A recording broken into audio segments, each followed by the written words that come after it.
Madame, Monsieur, bonjour. Merci de nous rejoindre en cette matinée. Aujourd'hui, nous sommes samedi, nous sommes le 20 juillet 2024. Il est 8h et comme d'habitude, nous allons vous accompagner jusqu'à 9h30. Et Mina Abed est parmi nous. Mina, bonjour. Bonjour Nol, bonjour à tous. Comment ça va, Mina? Ça va. Ça se passe bien?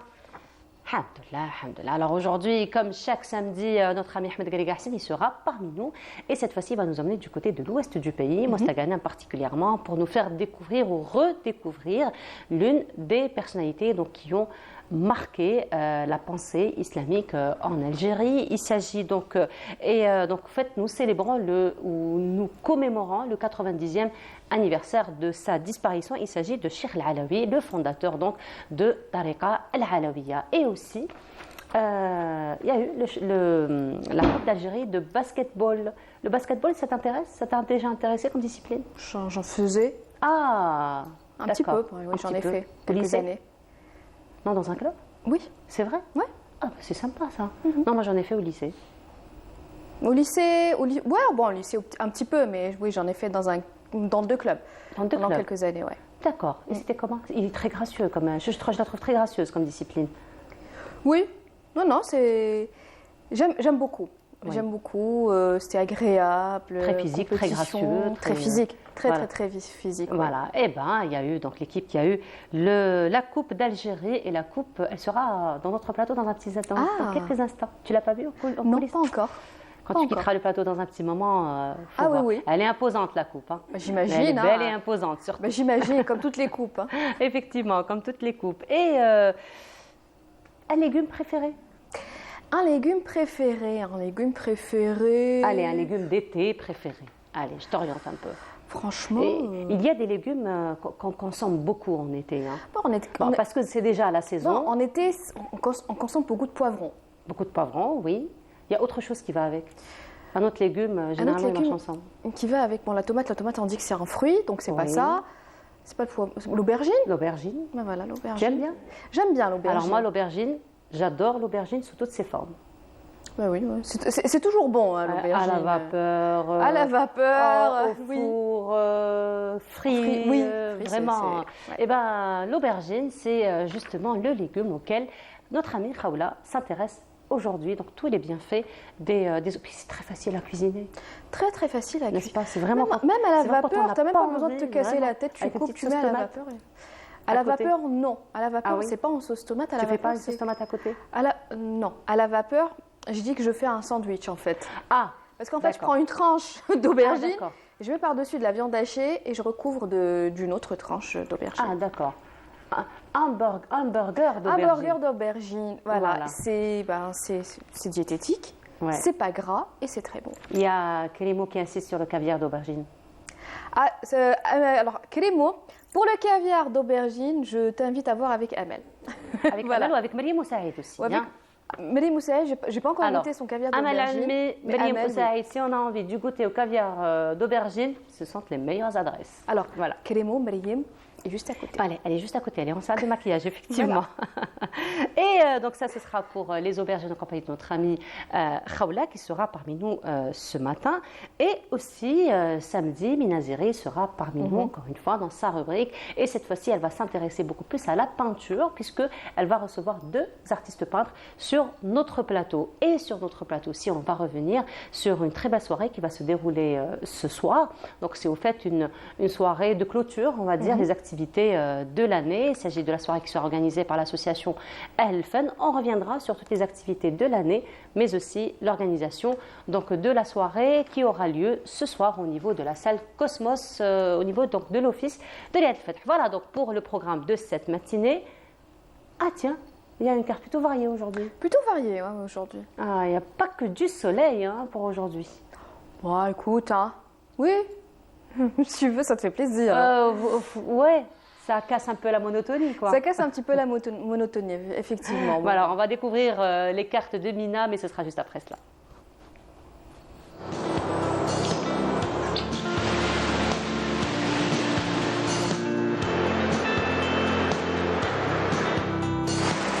موبيليس تقدم لكم الأحوال الجوية. موبيليس، معا نصنع المستقبل. Et voilà, donc de retour, Mina. Oui. Alors, une carte plutôt variée. Il y a du soleil toujours, hein, donc Ouais, finalement, toujours du soleil, hein. au niveau des villes côtières. Oui, toujours. Toujours. Toujours le taux d'humidité élevé. Alors aujourd'hui, un petit peu, je dis bien, un petit peu moins qu'hier. Oui, mais un petit peu moins qu'hier, on va bien sentir. Mais ça reste élevé. Mais tu sais, même s'il y a un ou 2 degrés de moins, on le sent très vite. Oui. Parce que on le sent très vite. Le taux d'humidité est quand même très élevé. Très élevé, effectivement. Tu donnes un peu plus de détails, Mina? Écoute, avec plaisir. Ah ben vas-y, ça. Merci beaucoup. Alors, bonjour à tous.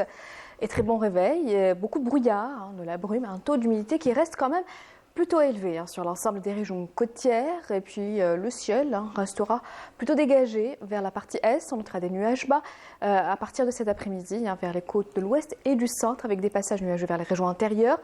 Possibilité de quelques faibles pluies accompagnées d'orages vers l'intérieur ouest et centre, des orages. Également vers l'extrême sud de Gare et le Tassili, la Saoura, le Nord Sahara. Et puis on notera de fréquences sous la de sable. Les températures de cet après-midi, on notera sur la moitié nord des températures qui seront quand même en hausse, notamment à l'ouest avec 43 degrés. À Tlemcen, 40 degrés à Oran, on notera 42 degrés. Djulfa, 39. À Batna ainsi qu'à Constantine, Tiaret, on notera 38 degrés du côté d'Al Bayad. Enama, 33 degrés. À Alger, 43 degrés. À Ardaya, 45 à Béchar. Et enfin 48 degrés à Tindouf, Adrar et Insalah. On passe tout de suite à l'état de la mer pour cet après-midi. On notera une mer plutôt calme sur le centre et l'est, calme un peu agité, vers les côtes de l'ouest avec des vents entre 20 et 40 km/h, vers la partie ouest et entre 10 et 20 km/h sur le centre et l'est. On passe tout de suite à l'Europe pour cette journée. Beaucoup de soleil à Rome ainsi qu'à Madrid, un ciel voilé à Paris, carrément couvert à Londres, des pluies à Vienne. Côté température, on notera 24 degrés à Londres, 32 à Paris, 36 à Rome, 24 degrés à Vienne, 34 à Istanbul et enfin 28 degrés à Lisbonne. Encore une fois, très bonne matinée et à tout à l'heure midi.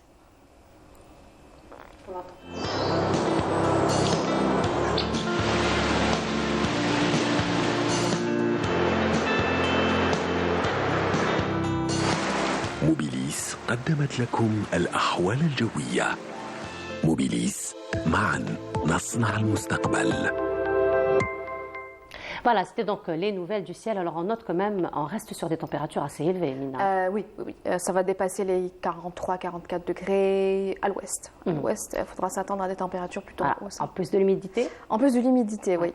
Donc il faut faire très attention. Il faut faire très attention. Effectivement. Donc on ne cesse de le répéter, beaucoup s'hydrater surtout. Beaucoup s'hydrater, aux enfants. Se protéger du soleil et si vous allez à la mer, faites très attention. Même si la mer est calme, il faut quand même faire très attention. Effectivement. Il y a Clément qui te dit quelque chose. Il y a quelque chose de nouveau sur la table. Ou de retour sur la table. Enfin, le retour, non, vu que c'est la première fois qu'on le voit, j'ai ramené mon fameux thermos très moche, très laid. Donc voilà, c'est très moche mais très utile. Très utile, mais voilà, c'est pour un rappel. C'est l'utilité. C'est l'utilité, oui, effectivement. Mais là, c'est juste un petit rappel pour Kélémo. Oui. Donc, Kélémo, regarde, ce n'est pas esthétique, c'est pas très beau. Donc tu vois elle est en train de te dire que ça casse toute l'ambiance ça casse un petit peu du décor du studio. Donc, alors tu penseras finalement tu sais quoi faire, à très bientôt à le changer. Faut le changer, Clémo. Voilà. Faut le changer. C'est bon, le message est passé. Le message est du vert de préférence ou peut-être même du bleu, c'est pas grave. Ah ben voilà. Je pourrais accepter le rouge. On n'a même pas besoin de réfléchir, Clémo. Je pourrais accepter le rouge. Alors, paraît-il que cette année on a entendu beaucoup de yo-yo lorsqu'on a eu les résultats. Effectivement, cette année, pas que. Alors moi là où j'habite, il y a même eu Zana à un moment. C'est magnifique. Oui. Zana, c'est. Mais c'est vrai que, c'est un instant où c'est une farha très particulière. Tu vas rire, justement. Après, on peut faire tout un cursus. C'est pas la même chose. C'est pas la même chose. Alors moi, mon plaisir, quand il y a les résultats du bac, mon petit plaisir, c'est de regarder quelques petites vidéos de réactions. De réactions. De parents ou même d'étudiants. Oui. voilà, à qui on annonce les résultats du bac Oui. et c'est toujours, c'est un instant unique. Effectivement. C'est unique. C'est Et unique. ouais. Donc, encore une fois, on renouvelle toutes nos félicitations donc, à tous les lauréats du bac. Pensez à notre ami, notre collègue Ardouane. Son fils a décroché son bac avec Plein une de très, très bonne collègues à nous, moyenne. oui. Effectivement, il y a aussi la famille Ratrache qui félicite leur nièce et petite fille, Neili Hadil, pour le bac. La famille Sinawi félicite aussi leur fille, Sinawi Soulève. Donc, encore une fois, félicitations à tous les lauréats au bac. Donc, encore une fois, Ardouane, on le félicite pour son fils, donc, qui a décroché le bac et haut la main, donc avec une très très bonne moyenne. En tout cas, merci beaucoup, Mina. Merci. Mina, on se retrouve tout à l'heure après Avec le du plaisir. midi, après celui de Tout à fait. 19h pour un peu plus de détails. Pour ma part, je te retrouverai la saison prochaine. Ah oui. Et tu vas beaucoup me manquer. C'est triste, hein. C'est triste pour Canal Algérie. Bon, C'est triste. on va Bon, se retrouver pour la... Désolée pour vous. Parce que nous, on va essayer de se voir avant. Parce que nous, on va se voir après. On se prendra un café. Exactement. Merci beaucoup, Mina. Allez, Merci. on se voit tout à l'heure et on continue. Cette fois-ci, nous allons aller du côté de la Casbah en visite à Dar es Salaam et on se retrouve juste après en compagnie de notre ami Ahmed Garigassi.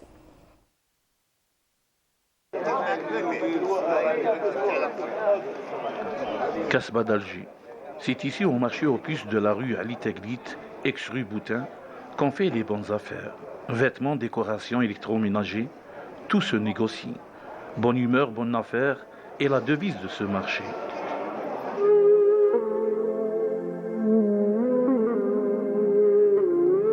Quotidiennement, Mézia et Mohamed remontent les escaliers de ce marché populaire pour se rendre sur leur lieu de travail, une ancienne zaouia à quelques pas de la mosquée Ketchawa.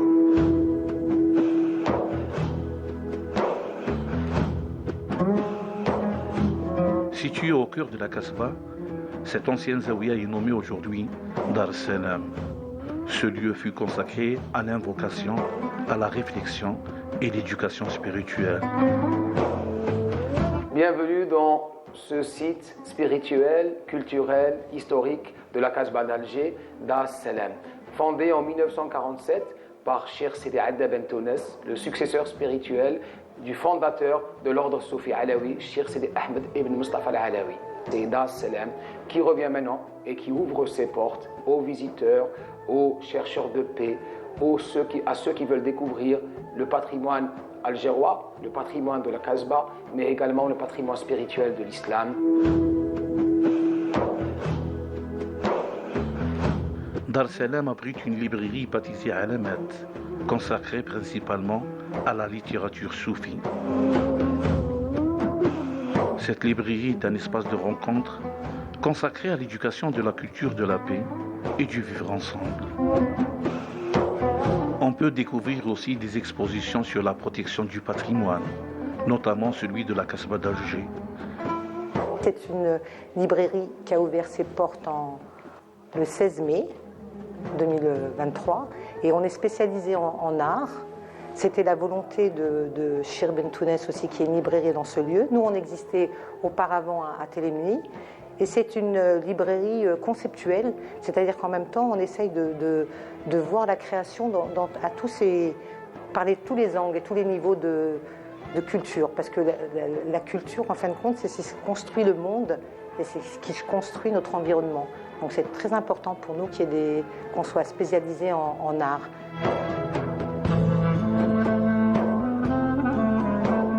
Cette librairie est un relais entre les idées et la population. Son rôle est de transmettre le savoir et de diffuser la culture. Elle encourage toutes les catégories sociales à lire différemment, à faire des découvertes. Elle encourage aussi la bibliodiversité. Ce lieu est ouvert à toutes celles ou ceux qui aspirent à la paix.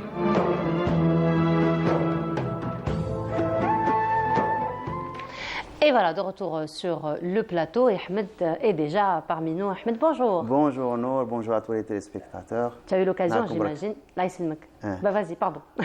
Bien sûr, tu vas me poser la question sur Dar es Salaam. Sur Dar es Est-ce que je l'ai Salaam, voilà. visité? Oui, oui. Je l'ai visité juste après. Très belle demeure. l'inauguration. Hein. Oui, au début, elle était juste restaurée. C'est très beau, c'est au milieu de la Casbah. Ça a été très bien fait. C'est une petite maison, c'est pas une Même le lieu douéra. est très symbolique. Exactement. Hein. Donc, Et puis, tout récemment, ils ont aussi créé un espace librairie Oui. qui est tout aussi intéressant. Donc, les gens qui aiment bien ce genre de littérature, donc ils peuvent y trouver leurs besoins. Donc, et c'est un besoin parce que il y a des gens qui sont créés comme ça, donc qui naissent plus ou moins spirituels. Et il y a des gens qui arrivent au sommet de la spiritualité. En Algérie, on a des gens qui Oui. Amir Abdelkader, Rabbi yarhamou, on a Sidi Boumediene, on a Nous avons eu l'occasion d'ailleurs en ta compagnie de Donc, connaître beaucoup de noms. voilà. Et cette fois-ci, un autre nom que tu Exactement. vas mettre en valeur et Voilà. tu vas nous emmener du côté de Mostaganem. Exactement. Cheikh Ahmed Ben Aliwa, Cheikh Ahmed Ben Mustafa Ben Aliwa, dit Cheikh Al-Alawi. C'est un personnage clé du XXe siècle. Donc, tous ceux qui parlent du XXe siècle et qui essaient d'étudier la culture islamique, la civilisation islamique pendant le XXe siècle, donc c'est une personnalité clé, incontournable. C'est aussi un personnage très important dans le mouvement national algérien. C'est aussi une personnalité dans l'histoire de la presse algérienne, dans l'imprimerie algérienne. Et donc c'est quelqu'un de très particulier. Donc on a l'impression, donc il est né dans une bourgade comme ça, dans une petite ville, donc un peu Mostaganem déjà c'est une ville qui n'est pas à l'époque c'était une petite ville à côté dans un petit quartier d'une famille très humble. Donc on se dit quelle destinée il va avoir. Eh bien il a eu une destinée universelle. D'autant plus qu'on a maintenant Dar es Salaam, qu'on a la journée mondiale de la paix. De la paix, exactement, le 16 mai. Le 16 mai exactement de chaque année. Donc elle a été inscrite donc, à l'ONU, c'est quelque chose de très important. Et c'est l'un des premiers. Donc, revenons un peu si tu veux sur donc au début, il avait ce besoin, le besoin spirituel, il l'avait en lui. Donc il a étudié, donc il a appris le Coran, pas tout le Coran, donc, parce qu'il n'a pas pu terminer tout de suite. À l'époque, il devait commencer à travailler. Il avait un petit commerce. Au début, il était Issaoui. Et puis, il a croisé, dans le chemin, son chemin a croisé celui de Cheikh El-Bouzidi. C'est là où il a été initié à la tariqa Darqawiya Chadouliya. Donc, il a suivi son cheikh. Cheikh El-Bouzidi, il est décédé en 1909. Et c'est Cheikh Al-Alawi qui a pris la place de son cheikh et qui a tout de suite commencé à répandre la tariqa. Donc, il s'est déplacé, il est parti partout en Algérie. Sa façon d'aborder les choses a fait de lui un auteur très prolifique. Là maintenant, on voit l'ensemble de ses travaux qui viennent d'être publiés. Donc, je pense que c'était l'an dernier ou l'année d'avant. Donc, l'ensemble des travaux, c'est une collection. On voit que c'est pas un livre ou deux. Donc, c'est vraiment. On a 8 volumes, je crois. Donc, et il a abordé plein de questions, plein d'aspects. Et donc, dès le début, il a commencé à produire. Donc, on lui posait des questions. Il a aussi croisé le chemin de certains, son médecin, le français, qui passait le voir. Donc, il a influencé. Il y a Cheikh Ahmed Tawfiq Al-Madani, on a parlé de lui, ça fait quelques semaines. Donc, quand il l'a vu, il a écrit ça noir sur blanc dans ses mémoires. Il a dit d'où venait tout ce savoir. Donc, parce que c'est un gars qui a peine à étudier, il n'est pas parti étudier à Zaytouna ou à Al-Azhar à l'époque, donc il n'a pas fait ça. Mais dès qu'il parlait, c'était vraiment, comme il disait, l'anwar. Donc, il les a impressionnés. Donc, on voit là quelques titres. Par exemple, là, c'est un livre. C'est l'ensemble des témoignages qui est fait par les gens qui ont connu Cheikh Al-Alawi. Des élèves C'est des élèves, des disciples, et des fois c'était aussi des savants. Donc Cheikh Ali El-Boudilmi était un grand savant, il a étudié en Algérie et ailleurs. Il y a Cheikh El-Madani, le Tunisien, qui a étudié à Zaytouna, qui sont devenus disciples de Cheikh Al-Alawi. Là c'est un autre livre donc, sur Cheikh, donc Ithaf Dawi Nuha al-Basar, Bitarajm Cheikh Al-Alawi. Donc c'est une biographie, c'est une des biographies sur Cheikh Al-Alawi. Donc, quand on voit, c'est toute une bibliothèque qui a été créée depuis 1901, la rédaction de son premier livre.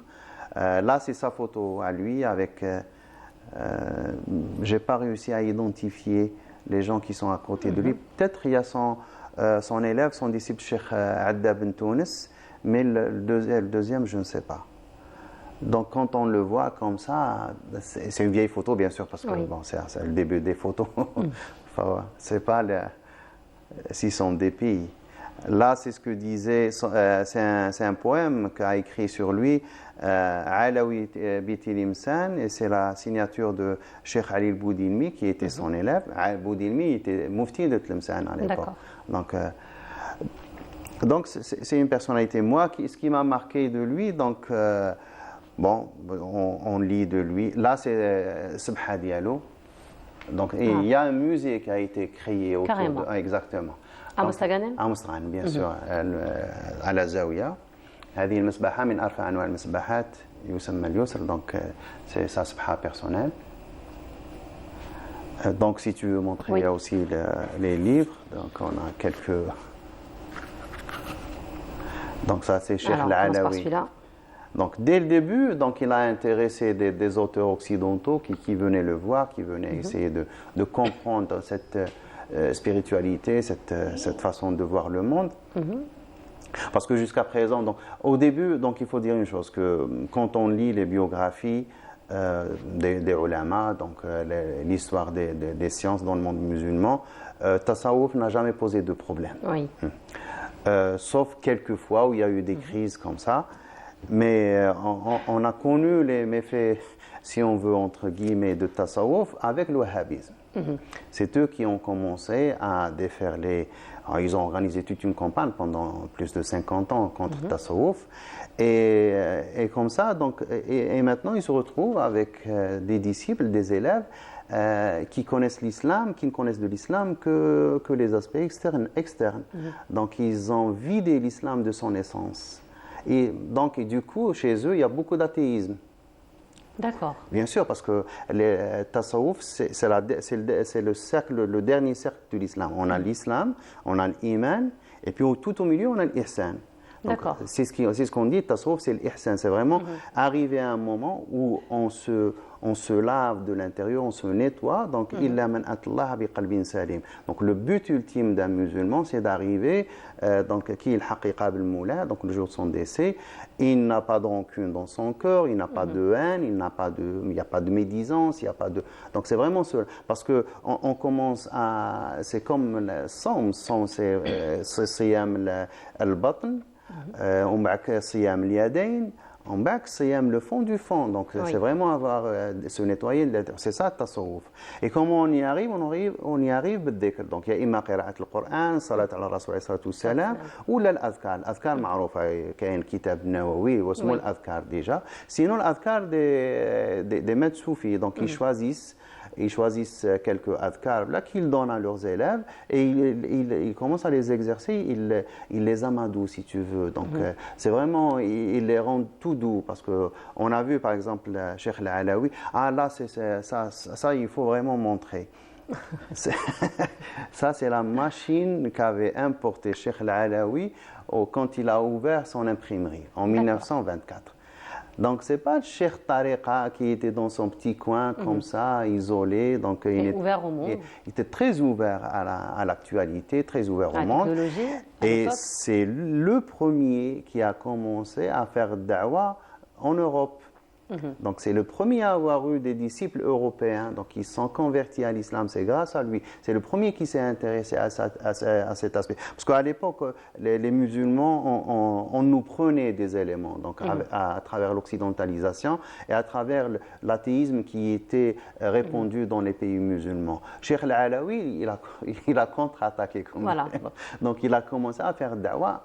Donc, il y a eu les premières conversions. Du coup, on se retrouve avec des branches de Alaouia en Hollande, en France, en Belgique, en Afrique du Sud, dans les Amériques, et de très vieilles branches. Donc, ce n'est pas quelque chose qui s'est fait juste après, pendant les années 80-90, non, bien avant. Donc, il s'est aperçu de ça. Donc là, on montre... Juste pour rester sur ce point, Ahmed, si tu permets, avant de passer à un autre point, là, on parle quand même des années 1900. On rappelle que nous sommes toujours sous le joug du colonialisme français. Et donc, finalement, ça a été un combat, j'imagine, très dur à mener, parce que finalement il y a le colonialisme, il y a ce souci donc d'aller vers la propagation de l'islam, n'est-ce pas? Oui, bien sûr, parce que c'était, de ce point de vue, on peut qualifier tout simplement Cheikh Al-Alaoui de la force calme. Donc il travaillait, donc c'est la main de fer dans des gants de velours. Donc vraiment, c'était un gars qui était, on le voit, donc on travaille à travers la photo qu'il y a de lui. C'est un gars qui est très calme, donc il était visité, les gens, il recevait les gens, il recevait donc les autorités. Bon, c'était bien sûr, on était sous le colonialisme, mais il était tout calme, donc. Mais il avait aussi ses objectifs à lui, il avait sa réflexion à lui, il avait sa façon de faire à lui, donc, et il n'hésite. Donc il n'allait pas dans la confrontation, mais il travaillait, c'est un travail de fond. Parce que imagine à l'époque tous ces gens qui sont devenus par la suite des Alaouis, qui ont commencé à étudier. Il a ouvert plein de zawiyas où les petits étudiaient le Coran, certains sont devenus de grands ulama. Imagine qu'il n'y a pas eu ça, donc il n'aurait rien appris, il n'y aurait pas eu d'éducation. Donc il ne faut pas croire que ce sont que les écoles de Jamiat al-Ulama qui étaient aussi les adversaires de Tariq. Mais il y avait aussi les autres zawaya qui avaient aussi ce souci de préservation de l'islam, de la propagation de l'islam et de l'enseignement surtout. Parce que le plus intéressant, c'est les petits. Donc, ils étaient condamnés à l'analphabétisation, ils étaient condamnés à l'ignorance. À la perte de l'identité, carrément. À la perte de l'identité, et ils étaient condamnés à rester pendant toute leur vie, porter monsieur, porter madame. Donc, c'est tout ce qu'ils apprenaient, les pauvres. Et tous les petits, c'était des Ahmed, et toutes les petites filles étaient des Fatma. Ça, on le sait. Donc, grâce à ces gens qui ont eu ce souci, qui ont fait tout cet effort d'enseignement, d'éducation, et puis surtout l'éducation spirituelle, parce qu'elle permet de renforcer l'immunité de ces gens. Parce que quand quelqu'un apprend le Coran et apprend aussi le Ma'ani, et puis la tariqa, elle donne aussi cette garantie de succès qui est l'appartenance à un groupe. Parce qu'on est dans une communauté, donc quand quelqu'un s'absente, quand il est dans le besoin, donc c'est tous les amis, tout le groupe qui vient chercher après lui, qui viennent l'aider. Donc il y a ce réseau de sauvetage, il y a ce réseau de récupération, il y a ce réseau d'assurance aussi, parce qu'il n'avait pas de sécurité sociale. Mais c'était ça la sécurité sociale, c'était ces réseaux. On revient probablement au livre. Ça, c'est le médecin Martin Langs. Donc, il parle, un saint musulman du XXe siècle. Donc, je pense qu'il était médecin de Cheikh al-Alawi. Il est parti le voir. Et en allant pour lui rendre visite, donc il avait des soucis de santé. Il profitait pour discuter avec lui. Et c'était des discussions qui allaient sur des heures et des heures. Le bonhomme oubliait son hôpital, son cabinet, donc il était là. Et puis il a commencé à apprendre, il posait des questions. D'habitude, quand il va chez les indigènes, donc c'était pour leur dire ce qu'il fallait faire, faites ceci, faites cela. Mais là, il voit un bonhomme et c'est tout à fait le contraire. Il devient quelque part le disciple de Cheikh al-Alawi. Il l'a impressionné. Ça, c'est le livre qu'a écrit son disciple direct, Cheikh Adda Ben Tounes, Rawda Saniya fil Ma'athir al-Alawiya. C'est l'une des premières biographies de Cheikh al-Alawi.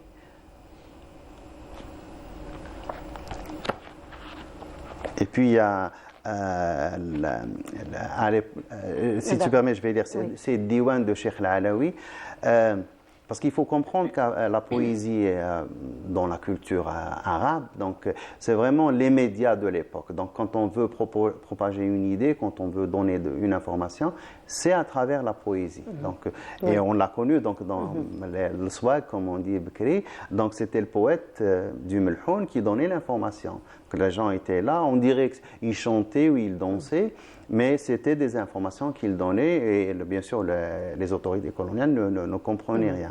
Donc c'était ça, c'est pour ça que souvent dans toutes les tariqas, on a des recueils de poésie que les gens répètent parce qu'il y a tous les concepts de la tariqa, les principes, les préceptes, tout ce que tu veux, le ma'ani, tout est dans la poésie. C'est comme ça qu'on inculque l'éducation.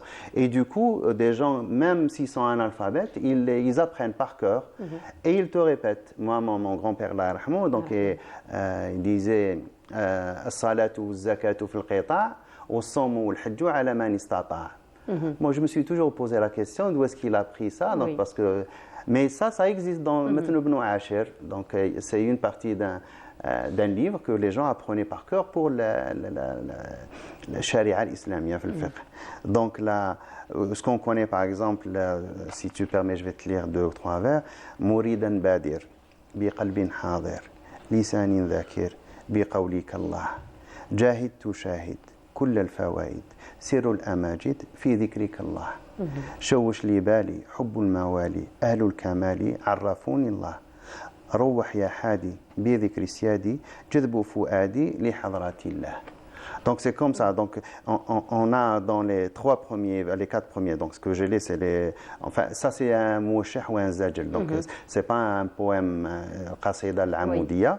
Donc on est passé sur plusieurs ma'ani, plusieurs concepts de tasawwuf. Il y a tout. Il y a le tawhid, il y a l'alignation, il y a et donc tous les aspects sont. Imagine, et c'est dans un langage très abordable parce que c'est derja. Donc c'est comme ça que ces gens éduquaient leurs élèves, c'est comme ça c'est comme ça qu'on en parle, c'est pour ça qu'on parle d'eux maintenant. Parce que vraiment, ils ont marqué leur temps à leur façon et ils ont été aussi. Et ils restent toujours d'actualité.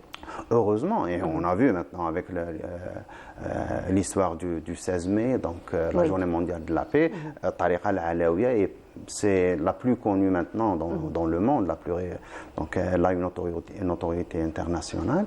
Et c'est un travail qui vient de très loin. Donc si tu vois la lignée, donc on a maintenant Cheikh Tariqa, Cheikh Khaled, puis son père, Cheikh Al-Mahdi, Cheikh Adda bin Tounes, Cheikh Al-Alawi, Cheikh Al-Bouzidi, et puis on va là, donc jusqu'à ce qu'on arrive donc, sur une lignée d'une vingtaine ou d'une trentaine de noms, de grands noms aussi de Tariqa. Donc voilà, donc si on veut comprendre un peu quelques aspects de l'histoire de l'Algérie du XXe siècle, c'est une personnalité incontournable. Et cette année, on fête en fait le 90e anniversaire de son décès. Il est décédé en 1934. Et donc j'espère qu'il y aurait quelque chose d'organisé autour de la personnalité, de ses disciples. Des colloques, normalement, des conférences internationales, normalement, et des publications surtout. C'est ce qui reste. Voilà, donc j'espère qu'on a... Il y avait une photo que nous avons vue il y a quelques instants, je ne sais pas si on peut revenir, sur laquelle était écrit Ijaza. Ah, l'Ijaza. Oui, tu pourras nous en parler. Je ne sais pas si on peut revenir sur la photo. Donc l'Ijaza, encore une fois, c'est la définition de licence. Oui, la L'Ijaza, licence. exact, c'est licence. Donc c'est des gens qui viennent, donc, dans la tradition musulmane, donc avant l'existence des diplômes qu'on a actuellement, il y avait les Ijazat. Donc il y avait certains... les élèves, les disciples qui vont étudier chez leur maître, les grands chouyours. Et à la fin, donc, quand le cheikh voit que l'élève a finalisé ses études, donc il lui donne une ijaza, ce qui lui permet de l'ijaza, c'est l'autorisation de répondre, l'autorisation d'enseigner. C'est ça l'ijaza, c'est une licence de transmettre. Donc du coup, des fois, il y a des gens qui vont chez un maître, donc ils étudient pendant 20 ans, et le maître ne leur donne pas l'ijaza. Parce que s'ils jugent qu'ils n'ont pas le niveau de transmission, donc il ne les autorise pas. Mais là, donc, on a vu l'une des... J'étais très heureux de voir parce que c'est vraiment... C'est des preuves matérielles de la transmission de Cheikh Al-Alawi à ses élèves, et certains de ses élèves étaient de grands ulama. Donc, il y a deux ijazat que j'ai ramenés, donc c'est des imams. Bien sûr, on les a vus il y a quelques instants, justement, qui défilaient sur le... C'est pour ça que je voulais revenir dessus. Il y a une ijaza où il y avait 2 photos, la photo de cheikh et d'un cheikh. Ça, c'était un élève, donc on voit que l'ijaza est plus détaillée, elle est plus longue, il y a plus d'informations, donc les matières étudiées, les livres utilisés, et les licences qu'il lui donnait. Des fois, il lui donne une licence dans un aspect, pas tous les aspects. Des fois, il lui dit ijaza amma, des fois, il lui dit ijaza khassa. Donc, il y a des spécificités. Et là, c'est des preuves matérielles que les élèves de Cheikh Al-Alawi, c'était de grands ulama. Malgré que lui-même, donc, il n'a pas fait des études, disons, poussées, donc, selon les normes de l'époque, mais il est devenu une autorité en la matière. Et si tu prends, par exemple, l'un de ses livres, par exemple, Tafsir Surat An-Nur, où il donne un tafsir ésotérique, tafsir بالمعاني الصوفية, tafsir batini comme on dit. Donc il donne de ces maani, donc il te laisse comme ça bouche bée, parce que c'est des aspects qu'il arrive à voir. Donc nous on lit des textes, on lit le Coran, on va dans les tafsirs classiques, il y a des aspects qui nous sont cachés. Donc quand on va dans ces tafsirs, c'est vraiment c'est des révélations. Oui. On tombe sur une révélation et on est choqué. Ah, j'avais pas vu ça. C'est normal parce que tu n'as pas le même niveau, Oui. tout simplement. Oui, voilà. En tout cas, merci beaucoup Merci à Ahmed, de toi, nous avoir encore fait découvrir ou redécouvrir donc, cette personnalité qui a quand même marqué la pensée islamique en Algérie. Donc on rappelle, c'était Cheikh Al-Alawi et nous célébrons, nous commémorons le 90e anniversaire de sa disparition cette année. Donc espérant, comme tu disais si bien, qu'il y aura des événements autour de cette personnalité. J'espère. Inch'Allah. En tout cas, merci Ahmed. Merci à toi. Ahmed, on se retrouve la saison prochaine. Oui, Inch'Allah, puisqu'aujourd'hui c'est le dernier week-end de Bonjour d'Algérie. Ça va être les vacances. Les vacances. بالصحة والهنا ربي يحيينا ويهنينا إن شاء الله. Inch'Allah, ya Rabbi. En tout cas, merci beaucoup Merci à toi, Ahmed. Anna. Et on continue. Ce sera pause musicale en compagnie de Samir Fares qui lui chante pour la Palestine et on se retrouve juste après. Et voilà que notre plateau est tourné aujourd'hui d'une magnifique coupe. C'est la coupe d'Algérie, donc de basketball. Et les détenteurs, on va dire, de cette coupe sont parmi nous ce matin. Il s'agit donc de Reda Hashmi. Bonjour. Marhaba bik. Merci pour l'invitation. Marhaba bik. Barak alaikum. Félicitations. Merci, c'est gentil. Et parmi nous également donc l'un des athlètes ou l'un des membres de l'équipe. Il s'agit donc de Bouhaous Messaoudi. Bouhaous Messaoudi. Messaoudi, bonjour. Marhaba Bonjour à bik. vous, merci pour l'invitation. Félicitations. Merci beaucoup. Alors, ça fait quoi finalement? C'est beaucoup de travail. Hein? Ah oui. Soulagement. Vraiment. Allez, نحس به soulagement. On est encore cette joie-là. Voilà. مازالكم sous l'euphorie. مازال ما... On s'est sacrifié, on a commencé il y a 11 mois. Il y a 11 mois. Beaucoup de travail, Beaucoup de travail, sacrifices. surtout les 2 dernières semaines pour gagner cette finale. Oui, On a joué une excellente équipe de Boufarik, donc il fallait se donner à fond vraiment. voilà. Et donc le coach a été sévère. Ah, il n'a pas le choix. Hein. On n'avait pas le choix, comme vous dites. C'est vrai, la saison a été très longue. On a eu des hauts et des bas pendant la saison. Mais je dirais que cette coupe est la cerise sur le gâteau. Oui. On a souffert pour... De toute façon, toute cette souffrance, c'était pour un objectif. C'était vraiment d'avoir la coupe. Vous l'avez. Félicitations encore une fois. Parlez-nous un petit peu donc, de tous les préparatifs que vous avez fait durant l'année. Pour commencer, notre équipe l'USMA, c'est d'abord une grande famille. Commençons par... De toute façon, l'USMA, c'est une équipe prestigieuse. Hein. C'est une grande famille. Commençons par notre président Saïd Alir, nos dirigeants, que ce soit Hamid Khbaz, le président de section, Balkan Khaled, le DTS, Metiaz, le responsable de la section senior, et bien sûr moi-même et mon staff, les joueurs. On a tout mis en œuvre pour pouvoir jouer le premier titre, le premier rôle plutôt cette saison. Alhamdoulilah, on a abouti par cette coupe. C'était après un dur labeur. Je dirais qu'on a tout fait pour réussir, mais le grand mérite, bien sûr, revient aux joueurs. C'est eux les acteurs sur le terrain. Vous donnez tous les moyens, Voilà. toutes les astuces, toutes les Voilà. stratégies. C'est à eux, donc, finalement, de tout mettre en œuvre sur terrain. Bien sûr. Voilà, alors je reviens à vous, M. Saoudi. Donc, on vous a tout donné, les stratégies, les conseils, le moral, surtout, n'est-ce Tout pas? le monde était à la hauteur. Oui. Tout le monde s'est investi à fond pour réussir à avoir cette coupe. Sincèrement, on voulait jouer le championnat et la coupe. On n'a pas réussi pour le championnat, malheureusement, parce que l'USMA, c'était l'équipe championne d'Algérie de l'année passée. D'accord. Ouais. Vous étiez dans l'équipe l'année passée? Non. D'accord. Donc, vous avez rejoint l'équipe cette année? Oui, cette année. Très bien. Et comment dire, on a réussi notre pari pour avoir cette coupe. Parlez-nous un petit peu du travail de l'année. Vraiment. Beaucoup de sacrifices. Beaucoup de sacrifices parce effectivement. que Alors, comme parlez-nous un petit peu on de... sait en Algérie, on n'a pas tous les moyens. Donc les dirigeants, le président, tout le monde, ils font de leur mieux pour nous mettre à l'aise. Le coach, staff, médical, tout le monde. Et même les joueurs, ils doivent s'investir pour réussir le pari à la fin. C'est pas facile, sincèrement. Après, c'est une discipline très gracieuse. Hein. Non, heureusement. N'est-ce pas? C'est une belle Heureusement. discipline. On a de la chance de faire du basket. Bon, on ne parle pas d'autres sports. Moi, j'adore tous les sports personnellement, mais c'est une discipline qu'on aime.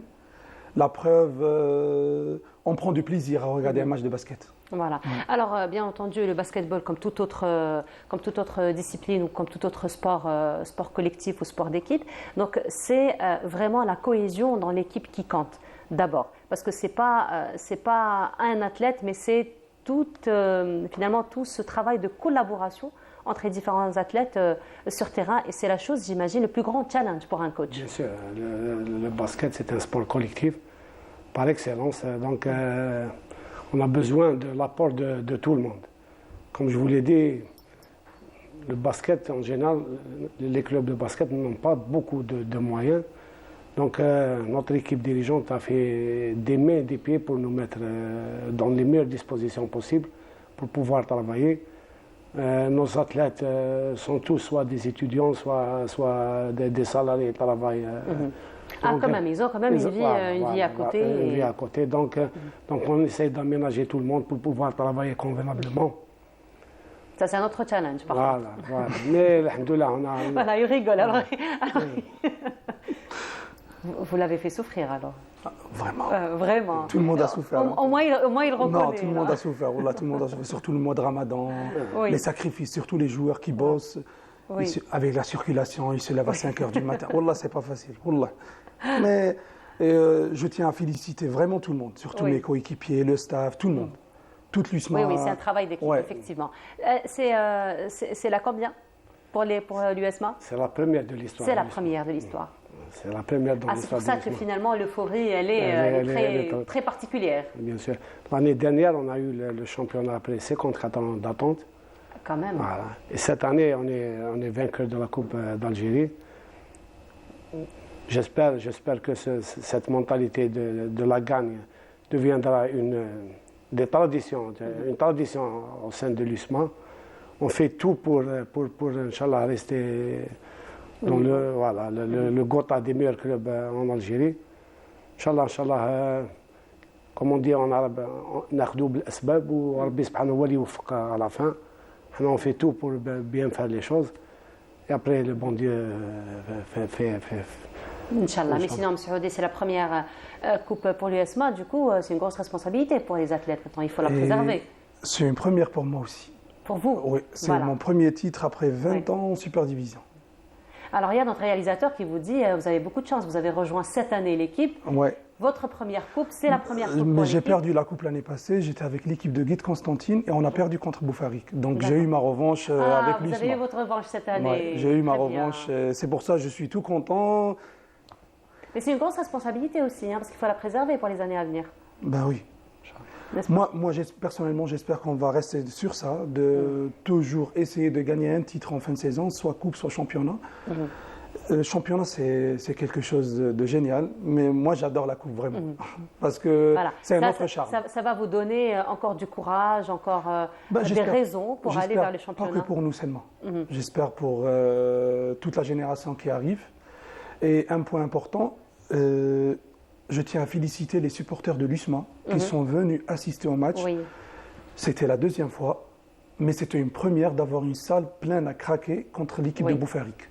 Très bien. Ils nous ont vraiment aidés et j'espère qu'ils vont continuer à venir. Comme ça, le basket va prendre de l'avant et revenir. Plus de popularité, probablement. Parce que là, on est en train de perdre un peu le basket en Algérie et vraiment, grâce aux supporters, s'ils reviennent sur les terrains et supportent leurs équipes, surtout les grandes écoles en Algérie, il y aura vraiment de la motivation, il y aura vraiment de l'argent qui va rentrer et ça va beaucoup nous aider vraiment. Voilà, donc ça va encore une fois vous accompagner, on va dire, pour les prochains titres, Inch'Allah. Ben, j'espère un championnat arabe, un truc, pas qu'en Algérie. Visez plus loin. Ouais. Visez plus loin, justement, visez plus loin. Maintenant, c'est la fin de saison, on se repose un petit peu. Oui, on va savourer cette victoire. Oui. On va se reposer, après on a un peu le temps pour préparer la saison prochaine. Juste, il m'a tendu la perche. Je voudrais remercier beaucoup nos supporters qui nous ont été d'un apport extraordinaire. J'aimerais aussi souligner que pour faire un bon match, il fallait avoir deux équipes l'équipe de Boufarik a été valeureuse. Oui. Ils ont combattu jusqu'à la fin. Donc je tiens à les féliciter pour le match de la Coupe et pour leur titre de champion d'Algérie. Inch'Allah, on espère que notre sport cher s'épanouisse plus. Inch'Allah, on va... Je tiens, Inch'Allah, les autorités regardant un peu à notre sport. Inch'Allah, il y a le réalisateur qui vous demande que votre nom lui fait rappeler un gardien de but dans une équipe de handball. Finalement, c'est pas de la famille, mais il est très connu. vous portez le même nom. Voilà, donc ils ne sont pas de la même famille. Voilà. En tout cas, merci beaucoup d'avoir été parmi nous ce matin. On vous dit encore une fois félicitations, très belle continuation pour l'équipe. À d'autres titres, Inch'Allah, les années à venir. Et j'espère qu'on sera de retour l'année prochaine. Inch'Allah. Et à vous aussi de ne pas oublier le sport. Dardarkom. Merci. Merci beaucoup en tout cas et très belle continuation à vous. Et on continue en compagnie de Mounir Laharet. Cette fois-ci, on va aller en croisière en compagnie donc de certains touristes qui ont traversé la côte algérienne donc en croisière. Je vous laisse voir ce reportage et on se retrouve juste après.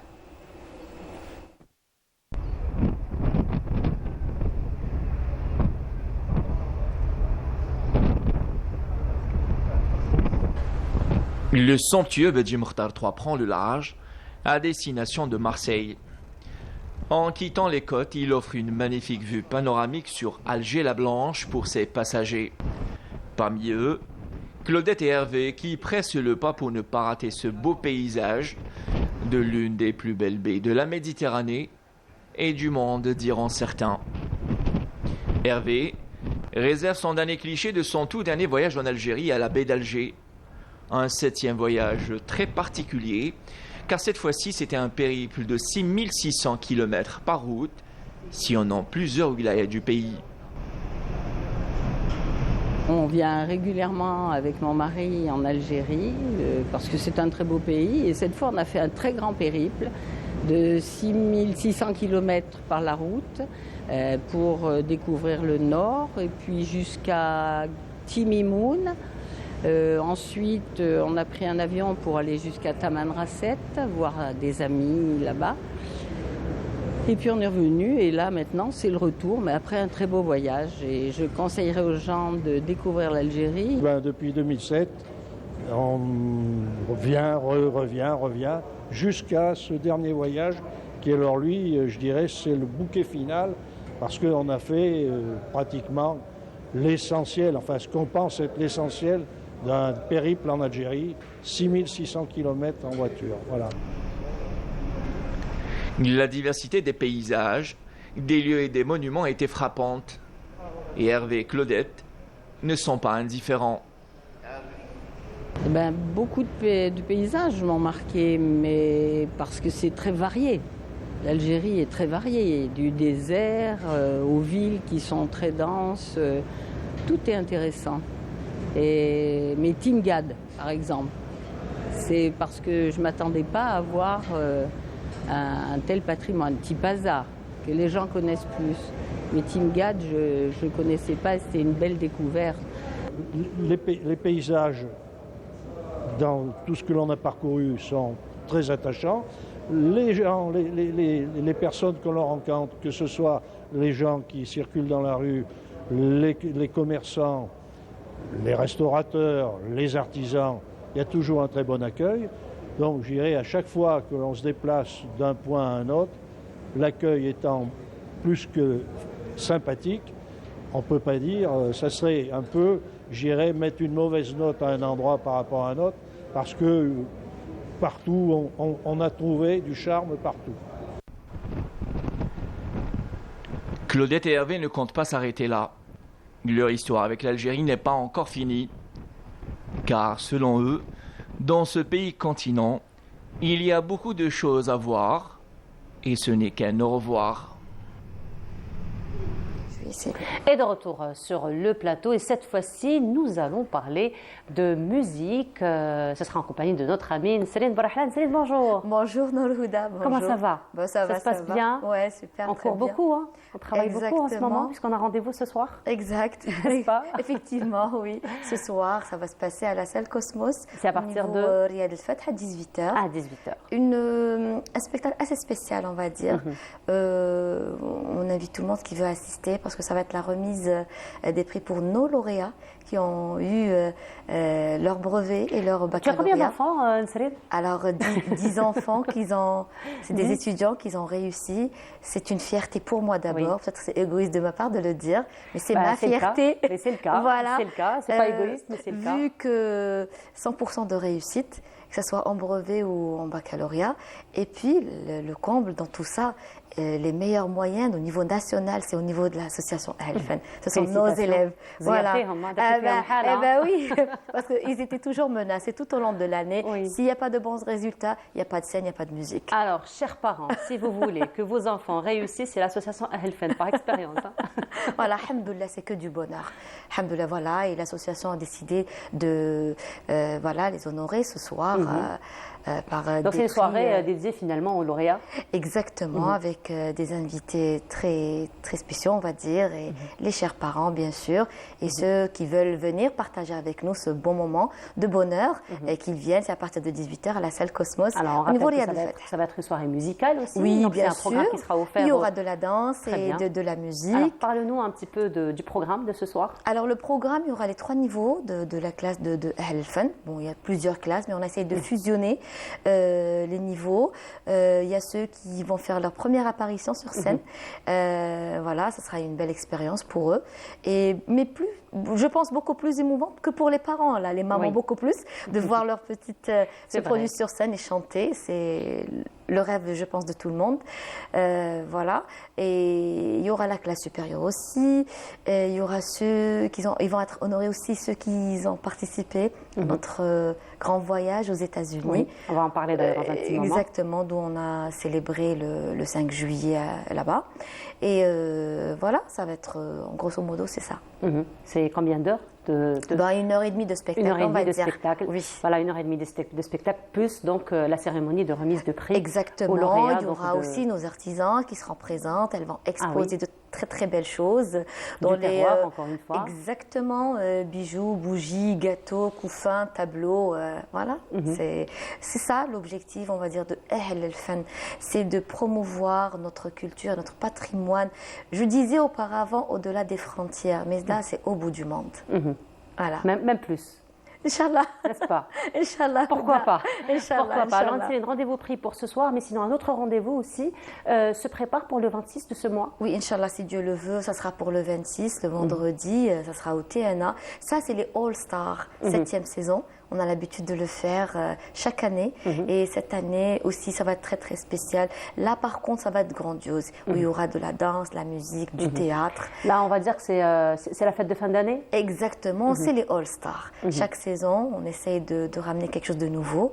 Et cette année, croyez-moi, il y a beaucoup, beaucoup de belles choses, Inch'Allah. Ça va se passer au TNA? Exactement, à partir de 18h aussi. Essayez de profiter de votre journée, de votre week-end, à la plage, la piscine. Et après, venez nous applaudir et passer une belle soirée en famille et partager ces moments cultes et de partage avec nous. Voilà. Alors donc ça c'est pour les rendez-vous. Petite rétrospective des activités de Helfen durant l'année. Ce qui a marqué vos activités cette année, c'est le voyage aux États-Unis. Oui. Donc encore une fois, vous avez été l'association, je parle d'une manière générale, un véritable ambassadeur, on va dire, ou ambassadrice de la culture algérienne, de la musique algérienne. Oui, on a essayé, Houda, on a essayé de le faire, mais c'était franchement au-delà de ce qu'on espérait. C'était extraordinaire. L'accueil des familles et la communauté algérienne qui est très peu, comme vous le savez, aux États-Unis, elle n'est pas aussi importante qu'en d'autres pays. Mais là, ils étaient tellement présents, ils étaient en larmes. La nostalgie était vraiment présente. Au moment où on a fait la Zarna à Washington DC, en face de la Maison Blanche, c'était vraiment très très émouvant. Mais le plus émouvant dans cette histoire, en tenue traditionnelle, mais le plus émouvant dans l'histoire, c'est quand on a franchement joué de la Zarna Wahed El Ghouziel au niveau Oui. du Times Square. C'est du jamais vu. On a retrouvé des Algériens en larmes qui nous embrassaient, qui prenaient des photos, des vidéos. Ils n'ont rien compris comment que ça se passait, comment que c'est dû arriver. Voilà, c'était ça notre objectif, de faire Alors, je sais voyager. qu'il y a eu même des étrangers qui ont Ah, fait oui. de belles chorégraphies, n'est-ce pas? Oui, exactement. Ils étaient curieux de comprendre ce que c'était comme Oui. musique. Le tabel, le ghaïta, la tenue Oui. traditionnelle, le tarbouch, tout était là. Les filles aussi en khit al-roh et le karako. C'était très, très émouvant. Je remercie infiniment, déjà je profite de l'occasion, l'association algérienne-américaine du Grand Washington, à leur tête la présidente Madame Narges Lekhalayat, pour l'invitation.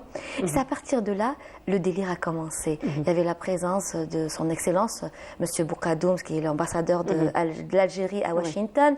Après, on a été reçus à New York par son Excellence aussi, le consul général, Monsieur Boufedji, où il a pu rassembler plus de 400 personnes algériennes, de la communauté algérienne. La présence aussi de notre ambassadeur des Nations Unies qui était présent. Ils nous ont applaudi, félicité. Ils ont vu la musique, entendu la musique et vu les tenues traditionnelles. On a essayé de donner le maximum, faire profiter le maximum de visuels, on va dire, de prendre des photos, le Bornos, le Hayek, les tenues du quatre coins de notre cher pays et beaucoup plus la tenue algéroise. Voilà, donc on rappelle de véritables ambassadeurs finalement de l'Algérie. Nasrine, si tu permets, on voudrait partager avec nos téléspectateurs un extrait de l'une de vos soirées. D'accord. Allez, on va voir ensemble. C'est une surprise aussi. Oui, c'est une surprise.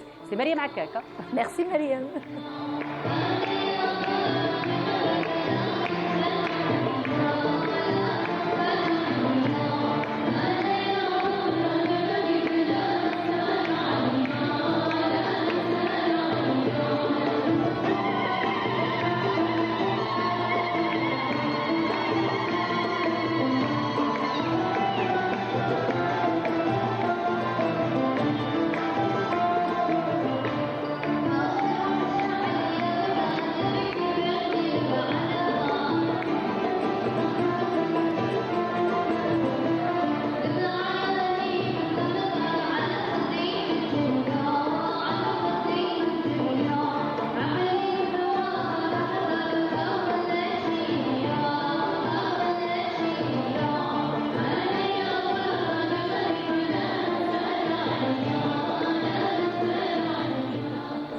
Voilà, c'était un extrait donc de l'une de vos fêtes. Tu me disais, c'est la première apparition du groupe féminin. Exactement, je pense que ça date de 3 ans de cela quand même. Et je me rappelle qu'à Bonjour d'Algérie, nous avons été les premiers à les recevoir, c'était le jour de l'Aïd. Eh ben oui, Houda, effectivement. Moi, je dis toujours qu'Canal Algérie, c'est notre maison. Vous encouragez Ahl Fun, franchement, merci beaucoup. Et là, je suis très émue parce que je suis en train de voir les filles, elles étaient très très jeunes. Et là, on a Hassina. Exactement, nous avons Hassina qui est au Qanoun, elle a eu son bac cette année. Imen qui est parmi la première de la wilaya d'Alger, parmi les premières de la wilaya d'Alger, mais la première au niveau de Dalbeda, la commune de Dalbeda avec 19,08 de moyenne. Son brevet. Anaïs 18,20. Zora aussi à la flûte avec 17,95. Et aussi Henny qu'on le félicite avec un double programme et double réussite. Franchement, tout ça va se fêter ce soir, Inch'Allah. Et je vous dis, il n'y a pas rien que la musique, même en danse, ce qu'ils ont fait, la comédie musicale, les danseuses Maha Erim, elles ont eu du Gurta aussi qui a produit le rôle de Omar qui était l'ami de Lachir, a eu son bac. Franchement, c'est que du bonheur. C'est que du bonheur. Justement, c'était la station aussi à laquelle je voulais revenir. C'était la comédie musicale, le Harraz. Oui. C'est vrai que la première édition s'est faite l'année dernière. Exactement. Vous êtes revenu à l'association cette année, avec une autre édition. Oui. Bon, c'est toujours la même, mais améliorée. Exactement, plus approfondie dans l'histoire. Plus améliorée, plus de rôles. Exactement. On a donné la chance à d'autres jeunes de se produire sur scène, qu'on a découvert nous-mêmes. C'est les voisins, c'est les musiciens de Elfen. Comme quoi, chacun d'entre nous peut avoir un talent, il suffit juste de lui donner Moi, je dis la terre qu'il faut pour exactement. qu'il puisse évoluer. Je dis toujours qu'il y a un talent caché quelque part. Puis il y a une maman qui vient me dire, c'est pas vrai, mon fils est en train de se produire comme ça sur scène. Il n'a jamais fait ça de toute sa vie. Elle le voit en train de faire rigoler quand même plus de 800 personnes et tout le monde qui applaudissait. Et voilà, c'est ça la découverte et c'est ça l'objectif de Ahl el-Fan, découvrir les jeunes talents et découvrir et de leur donner la chance de se produire sur scène. C'est ça l'objectif. Voilà, c'est ça l'objectif, effectivement. Voilà. C'est vrai que même sur le plan du développement personnel, ça a beaucoup d'impact. Ah oui, voilà. Oui, donc rendez-vous pris ce soir à partir de 18h au Cosmos et le 26 aussi à partir de 18h au TNA. Houda, je remercie toute personne de près ou de loin qui ont contribué à la réussite de cet événement. Je remercie infiniment aussi le directeur de la salle Cosmos, M. Abdelrani, de nous avoir ouvert les portes. Le DG de l'OREF aussi, c'est important de citer ces personnes-là. La direction de la jeunesse et des sports et tout le monde, tous les candidats, les lauréats et beaucoup plus les membres de l'association Ahl el-Fan. Voilà. Qui font beaucoup de travail d'ailleurs. Exactement. En tout cas, merci beaucoup Nsaline. C'est moi. On se retrouve ce soir à partir de 18h et on le rappelle au TNA aussi à partir de 18h le 26, Inch'Allah. Inch'Allah, très belle réussite, très belle continuation, longue vie à l'association, à la grande famille Ahl el-Fan. Merci beaucoup Nsaline et on continue cette fois-ci. Nous allons aller à la découverte des infrastructures hôtelières en compagnie de Amel Bouakba et on se retrouve juste après. Dans la wilaya de Djidjel, la commune de l'Aouana se distingue par ses multiples atouts touristiques. Elle est réputée pour ses plages et ses paysages paradisiaques, mais aussi pour son front de mer particulièrement attractif. Un front de mer qui se refait une beauté. Il a fait l'objet de travaux d'aménagement pour sa mise en valeur au grand bonheur des estivants et des habitants de la région. Sur place, la cadence des travaux confiés à l'entreprise étatique Sotrames Talnaba s'accélère pour sa mise en service à partir du mois de juillet. Le montant de ce projet est environ de 300 millions de dinars. Cette façade est sur un linéaire de 320 mètres linéaires avec une largeur de 10 à 50 mètres sur une superficie de 17 000 ou plus de 17 000 mètres carrés. Pour les consistances de travaux, on a des gradats sur des différents paliers. Ce projet dont la gestion sera confiée à l'APC de l'Aouana comporte des espaces verts, des aires de jeu et de divertissement, ainsi que des lieux d'exposition de produits artisanaux et différents commerces et espaces de restauration.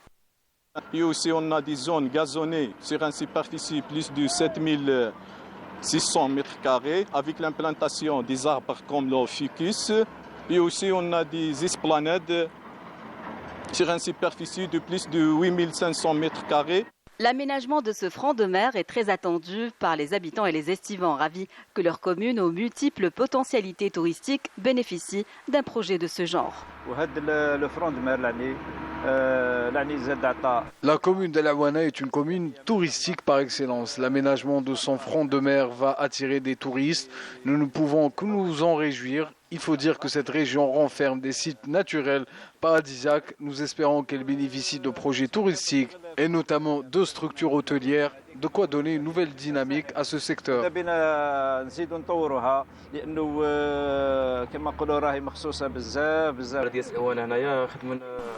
Nous sommes ravis de l'aménagement de la façade maritime d'El Aouana. Nous espérons que ce projet va attirer des touristes et profiter aux habitants de la commune. Doté de toutes les structures nécessaires, l'aménagement de ce front de mer comprend également un parking et une aire de promenade. De quoi insuffler une dynamique touristique à cette région et permettre aux estivants de profiter d'une vue imprenable sur la mer cristalline avec des parcours pour un accès direct à la plage. Et cette fois-ci, nous allons nous intéresser à un légume très prisé, particulièrement en cette période estivale en compagnie de notre amie Khawla. Bonjour Khawla. Bonjour. Comment ça va? Ça se passe bien? Alhamdulillah, merci beaucoup. Oui, c'est le moment. Hein? Puisque c'est l'été, c'est le moment, c'est le moment de le consommer. Caviar d'aubergine. J'adore. Franchement, j'adore. Avec une petite galette. Comme ça, des petites... Ah, alors là, la galette. La galette, là, vous êtes Exactement, oui. Alors aujourd'hui, tu as choisi de nous parler d'aubergine. C'est la saison propice, n'est-ce pas? Oui, certainement. Donc déjà, l'aubergine, c'est une plante qui appartient à la famille des solanacées. Le cas, par exemple, du poivron, des pommes de terre, etc. Et c'est une plante potagère qui est cultivée pour des fins culinaires, je dirais. Donc, on le trouve généralement dans nos plats traditionnels et voilà, au quotidien. Donc, soit on le mange sous forme de salade ou bien dans un plat que j'apprécie beaucoup qui est le mderbel. Je ne sais pas si c'est le cas pour vous, mais franchement, c'est un plat qui est très bon. Avec un petit peu de galette, ça passe. Donc également cette plante, puisque c'est la saison, donc il faudra tout simplement la planter. Elle ne nécessite pas une certaine... elle n'est pas très exigeante puisque c'est l'été, donc c'est le moment. Il y a toutes les conditions favorables qui vont accroître ou bien qui vont nous permettre à planter à mettre en place cette plante. Y compris le soleil, donc l'exposition au soleil, un sol qui est très riche en matière organique et bien sûr qui est drainant, mais c'est juste qu'il faut éviter, parce que c'est une plante qui nécessite un arrosage régulier, c'est juste qu'il faut éviter l'arrosage excessif parce que sinon on aura une pourriture racinaire. Petite quantité régulièrement. Exactement, exactement. Et il faudra tenir compte aussi que l'aubergine, c'est une plante qui est riche en vitamine C, en vitamine K et également en vitamine B6, ainsi que certains minéraux comme le potassium, etc. Donc en termes de... Et elle contient aussi des anthocyanes qui sont également des antioxydants. Donc c'est une plante qui est... c'est-à-dire si on parle du côté plutôt valeur nutritionnelle, elle a sa place. Elle a sa place, effectivement. Exactement. Effectivement. Justement, Khaoula, dans ce sens, tu nous as ramené une vidéo explicative, comme à chaque fois. Exactement. Allez, on va aller la voir ensemble. Oui. Allez, on va voir donc une vidéo explicative de l'entretien de l'aubergine et on se retrouve juste après. Bonjour tout le monde, j'espère que vous allez bien. Alors aujourd'hui, comme vous êtes en train de voir, je suis en plein champ et là derrière moi, j'ai plusieurs maïs comme vous êtes en train de voir. Et bien sûr, n'oublions pas l'aubergine qui se trouve là-dessus. Et aujourd'hui, on va parler de tout ça. Donc suivez-moi, c'est parti.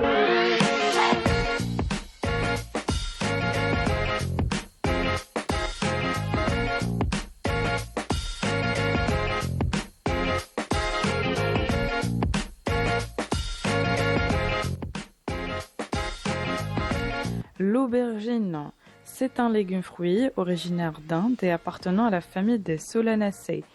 Est riche en fibres, en vitamine B6 et vitamine C, mais aussi en antioxydants. Cette plante préfère un sol riche, bien drainé et fertile avec un apport de compost ou de fumier décomposé. Elle nécessite une exposition ensoleillée, une température de croissance entre 20 et 30 degrés et un sol avec un pH légèrement acide à neutre. Les semis commencent en fin d'hiver, période de février et mars. Et la transplantation s'effectue après la dernière gelée, mai-juin.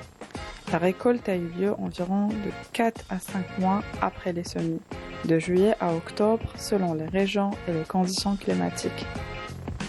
Le processus par lequel une aubergine produit une fleur puis un fruit implique plusieurs étapes biologiques complexes.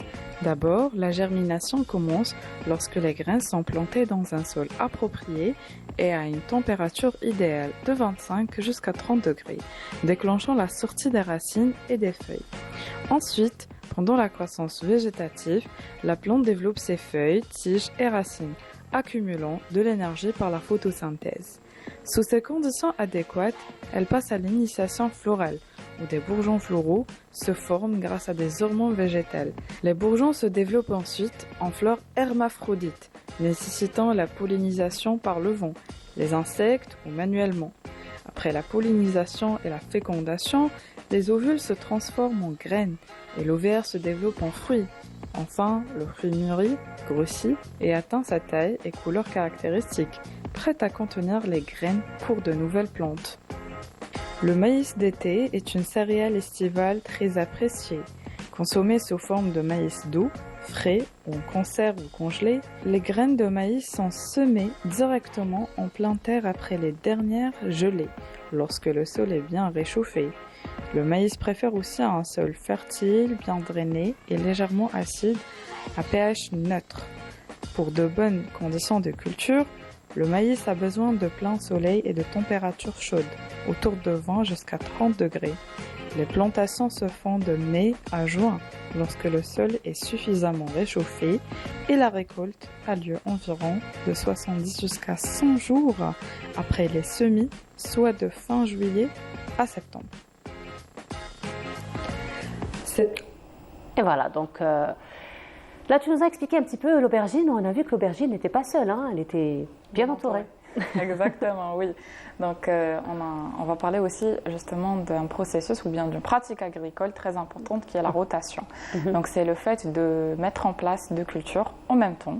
Donc l'une va, voilà, il y aura une certaine compatibilité, cohabitation, on va dire. Enfin, je sais pas si ça se dit en agriculture, mais oui, mais aussi c'est une pratique qui va nous aider beaucoup plus à éviter les maladies ou bien l'attaque de certains parasites, ainsi que c'est-à-dire des ravageurs, voilà, des deux plantes, parce que, mais aussi ça participe à la préservation de la santé du sol. D'accord.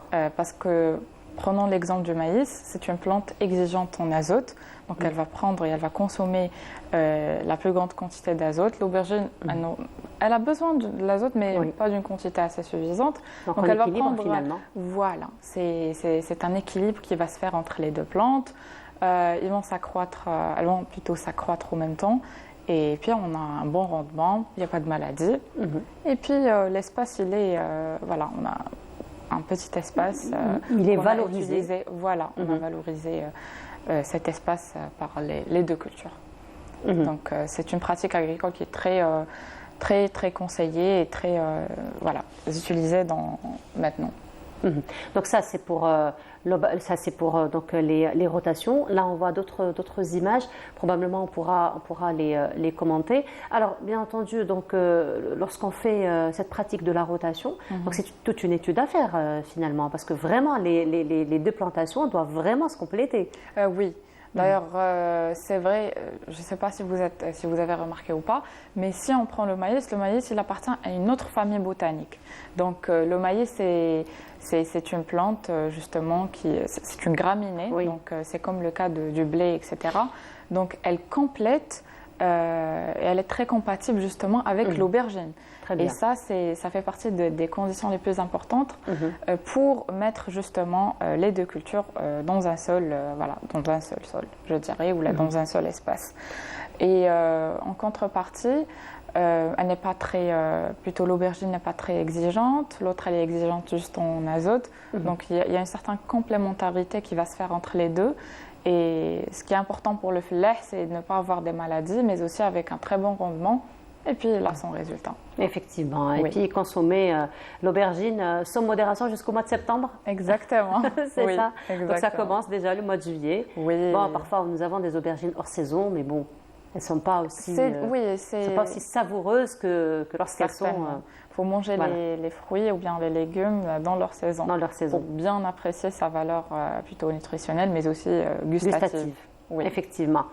Voilà. Alors, quelques variétés aussi d'aubergines. Alors, c'est vrai qu'il y a plusieurs variétés d'aubergines. Hein. Nous, on connaît l'aubergine comme ça, violette, mais violette ou noire, enfin, je ne sais pas, noire. Généralement, bon, c'est des variétés qui se diffèrent, je dirais, selon les régions peut-être. Mais nous, en Algérie, pour le moment, on n'y voit que cette aubergine qui est très connue, avec une couleur noire, etc. Donc, et très bonne. Ça, rien que pour toi. Voilà, de la part de la régie. Bon, bien qu'elle aurait aimé voir le derbel, mais ça aussi, c'est excellent. Ça ressemble à un derbel, moi j'apprécie beaucoup. D'ailleurs, il y a un point que je tiens aussi à souligner, c'est que la croissance de l'aubergine ou bien de n'importe quelle plante, elle est contrôlée par des hormones végétales. D'accord. C'est comme l'homme en fait, il a des hormones, la plante aussi puisque c'est un être vivant. Il y a des hormones qui vont contrôler sa croissance et qui vont inciter par exemple la poussée des racines, des tiges, l'apparition de la fleur comme on a vu dans la vidéo.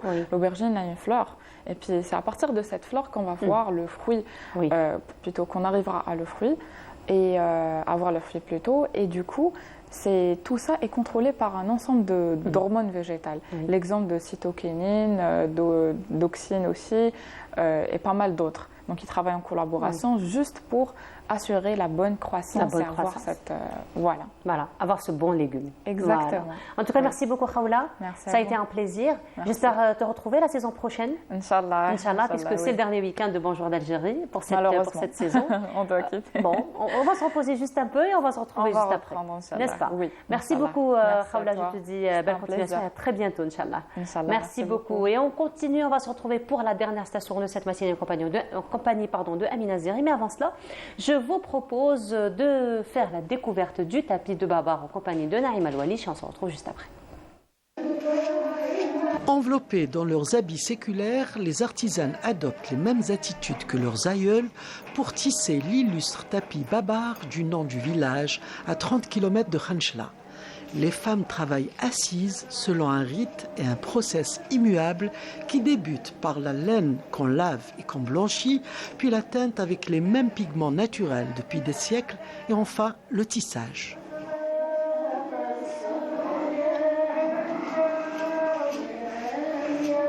يحب يخدم زرابي في بابار يجي يطلبوا لي كوموند تاعهم يحبوا الصباغه يجيو يصبغوا. Notre association est spécialisée dans la matière première du tapis Babar, qui est la laine. Nous teignons la laine avec du henné, l'écorce de grenade, la betterave, le thé, l'oignon. Et chacun des pigments donne une couleur précise. L'écorce de la grenade donne cette couleur. Le henné donne celle-ci. Le betterave donne du rouge. Nous préparons la laine à chaque début de printemps.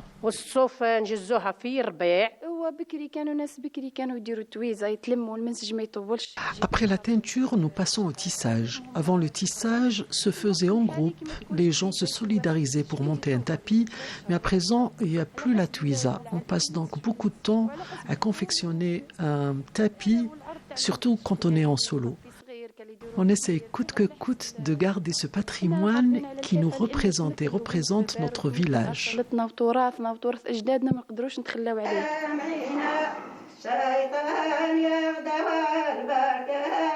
La préparation du métier à tisser, Asta, est une étape cruciale, pouvant prendre des heures, voire une journée entière, selon la taille du tapis.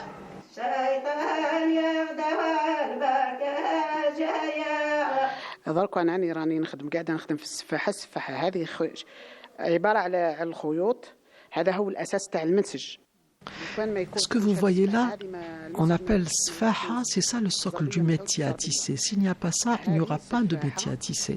Avant de commencer, on arrose notre métier de bonbons pour que le tissage soit aussi léger que doux. Le tapis qui est cher à mes yeux, c'est celui que j'ai confectionné pendant une année entière. Je ne le vendrai pour rien au monde, et même si on me donnait plus de 40 millions.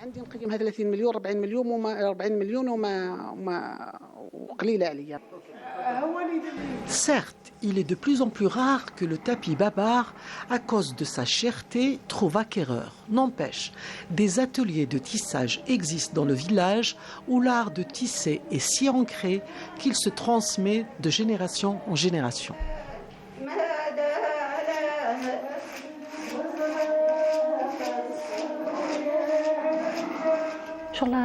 Et voilà, de retour sur le plateau et notre amie Amina Zeri nous rejoint. Amina, bonjour. Bonjour. Marhaba bik. Comment ça va? Très très bien, et toi? Va bien. Toujours un plaisir de te retrouver. Très très heureuse de te retrouver chaque samedi dans cet espace et avec l'équipe de Canal et de Bonjour que j'adore. On t'adore. Je passe vraiment un moment de plaisir avec vous. C'est partagé, c'est partagé. Comme à chaque fois, Amina, toujours bien accompagnée. Accompagnée, je ne suis pas venue seule, accompagnée d'un grand monsieur que j'estime, que je respecte. Un ami aussi de l'émission, Bonjour d'Algérie, de l'émission, exactement, c'est un artiste. Bonjour madame. Donc il s'agit de Sid Ahmed Menasria. Bonjour Sid Ahmed. Bienvenue, marhaba bik. Bonjour madame, bonjour Canal Algérie, merci pour cette invitation. Marhaba bik. Quand même, on vous connaît en tant que céramiste, mais vous êtes aussi un photographe. وين تحط روحك في لا فوتو ولا في لا سيراميك؟ ولا les deux. Les deux, hein. Les deux, كاين Un d'autres mordu de passions. photo. حنا vous connaît en tant que céramiste. En tant que céramiste, كما نقول لك c'est ma formation, c'est Oui. خبزتي, mais la photographie c'est un espace où je me retrouve. Vous exprimez. C'est la détente. Exactement. Il faut toujours avoir un truc en parallèle pour. Sinon. Pour travailler, pour. Bien sûr, bien sûr. Donc, Sid Ahmed Menasria, c'est un passionné de patrimoine. Aujourd'hui, il mène un combat pour défendre notre patrimoine culturel algérien. Sid Ahmed Menasria, donc, il est céramiste de formation. Il a commencé son parcours artistique en 1983. Il s'est spécialisé dans la décoration des carreaux céramiques pour la restauration des anciens palais et douiret mauresques à la Casbah et plusieurs monuments historiques du pays. Entre autres, ces derniers projets réalisés Palais Mustafa Pacha, Mosquée Kchawa, Sidi Abdelrahman Taalbi, Sidi Mohamed Bouqabrine et la manufacture de Miliana et la villa Boulkin. La villa Boulkin, le dernier projet technique, la villa du Dey, qui est le lycée تاع ليبيا. مازلنا. الله يبارك. Un travail Mais très, vous, très il n'est grand. pas là لا aujourd'hui. الحمد لله لا الحمد الله لله. يبارك. Un parcours quand même très riche. قالوا لي علاش ما تيكسبوزيش في لا سيراميك. قلت لهم انا جو في دي كارو ريبيتيتيف دي كارو de série. قلت لهم انا mes expositions sont à vie. Exactement. Donc انا j'ai l'honneur d'être واحد من les céramistes, ils ont participé à la restauration des palais اللي عندهم 400-500 ans. Eh ben, la faïence تاعي تقعد d'ici 400-500 ans. Et peut-être plus. Et peut-être plus. Elle a très neuf terre. دخلتوا ماشي rappel. Vous êtes rentré dans l'histoire de l'architecture algérienne, Et كما effectivement. قالت اختي امينه, la deuxième passion تاعي c'est عندي le sport وعندي la photo. Donc la photographie ملي كنت صغير نعرف لا فوتو, c'est-à-dire خويا كان فوتوغراف يحب لا فوتو, عندي des amis et Et racontez-nous un petit peu cette histoire d'amour le patrimoine. entre Sid Ahmed et la photo. في لاكاسبا كبرنا في الجزائر, شفنا دويره, شفنا كذا. كانت عندنا دويره في سيدي مجبر في خيفالون.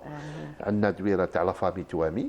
elle est très belle. Donc la faïence تاعها هذيك, j'étais toujours intéressé par les touches في الماربل, les colonnes torsadi. Donc tout ça c'est un amour. كيما شتيني نحب لي زانيمو, نحب لا فوتو. في لا فوتو تاعي رحت ميم لا ماكرو, لي بتي زانساكت, رحت لا فلور, رحت شغل سي كيفاش نفهمك, شغل الانسان يحب طبيعه. دونك تكوني تحبي طبيعه خلاص راكي محبوبه. Et vous avez fait aussi un travail fabuleux concernant le zillij. Dernièrement, vous travaillez beaucoup là-dessus en ce moment. Et ثاني كي هضرتي على لو باتريمون, دونك انايا هاد لا ديرنيير فوا كانت قاستنا مع الاسف قاستنا لو كورونا هذاك. دونك مون اكسبوزيسيون اللي درتو في لا فيلا عبد اللطيف. دونك جي ريبري كيلكو طابلو اني عاود درتهم باسكو لا بلوبار تاع لي زامي تاعي ما شافوش ليكسبوزيسيون. حليناها دو 8 مارس وقيلا لو 11 حبسوا يافي لو كورونا. دونك c'est une exposition اللي مازالها ما بان.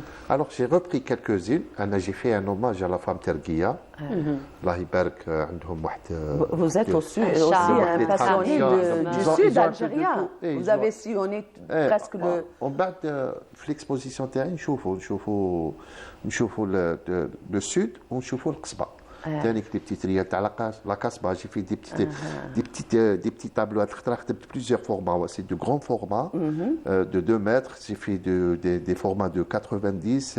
بعد رحت حتى les formats de 30 45. Donc فيهم شويه نساء تاع الحايك, فيهم لي صابات, فيهم لي petits ريال.